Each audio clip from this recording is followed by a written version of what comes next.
ये भारत के वो तीन दुश्मन हैं जो कैमरे के सामने तो जोर जोर से हंस रहे हैं, लेकिन असल में तीनों की हालत बेहद खराब है। भारत ने इन तीनों के साथ जो किया है उसे देखकर आप समझ जाएंगे कि पीएम मोदी बदला कैसे लेते हैं। इस वीडियो में हम आपको पीएम मोदी की जबरदस्त कूटनीति और इन तीनों की हंसी के पीछे वाला असली डर दिखाएंगे। सबसे पहले इस तस्वीर को ध्यान से देखिए। इस तस्वीर में पहला शख्स है दुश्मन पाकिस्तान का प्रधानमंत्री शहबाज शरीफ, दूसरा शख्स है गद्दार तुर्की का राष्ट्रपति एर्दोआन और तीसरा है मक्कार अजरबैजान का राष्ट्रपति इल्हाम अलियेव। इन तीनों ने ऑपरेशन सिंदूर के दौरान भारत पर हमला किया था। पाकिस्तान और तुर्की ने हथियारों से हमला किया था, तो वहीं अजरबैजान ने अपने बयानों से। तभी तो हारने और पिटने के बावजूद शहबाज शरीफ ने सबसे पहले तुर्की और अजरबैजान में जाकर थैंक यू बोला। लेकिन अब 2 महीने बाद तीनों फिर मिले हैं, लेकिन इस बार की मुलाकात ये बताने के लिए है कि भारत ने किसे ज्यादा पीटा है।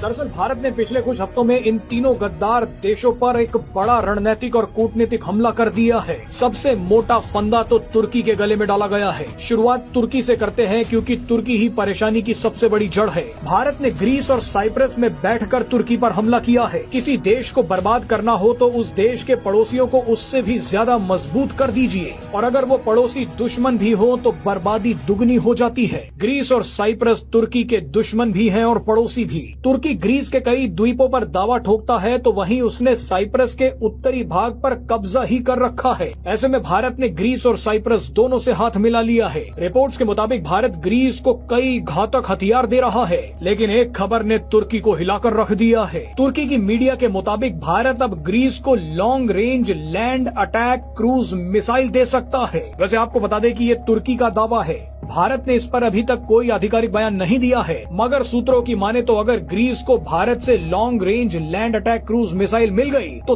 तुर्की कहीं का नहीं रहेगा। तुर्की के पास ऐसा कोई एयर डिफेंस सिस्टम नहीं है जो भारत की long range land attack cruise missiles को रोक सके। यहाँ तक कि तुर्की के पास जो S-400 है वो भी भारत की इन मिसाइलों को रोकने में नाकाम रहेगा, क्योंकि भारत की ये मिसाइलें किसी भी रडार के पकड़ में नहीं आती। ग्रीस के साथ साथ भारत ने तुर्की के खिलाफ साइप्रस में भी जाल बिछा दिया है। कुछ दिन पहले खुद पीएम मोदी साइप्रस पहुंच गए। पीएम मोदी ने साइप्रस की संप्रभुता और अखंडता का समर्थन कर दिया। यानी पीएम मोदी का इशारा साफ था कि साइप्रस के उत्तरी हिस्से में तुर्की ने जो नाजायज कब्जा कर रखा है उसे हटाने की जरूरत है। साइप्रस के राष्ट्रपति पीएम मोदी को एक छत पर लेकर पहुंच गए और अपने उस उत्तरी इलाके को दिखा दिया जहां पर तुर्की ने जबरदस्ती अपना झंडा लगा रखा है। लेकिन अब साइप्रस के इस हिस्से पर तुर्की का झंडा ज्यादा समय तक नहीं रहेगा। तुर्की का इलाज तो शुरू हो गया है, लेकिन अब अजरबैजान की कुटाई भी देख लीजिए। भारत ने अजरबैजान के सबसे बड़े दुश्मन अर्मीनिया को पिनाका रॉकेट तो दे ही रखा था,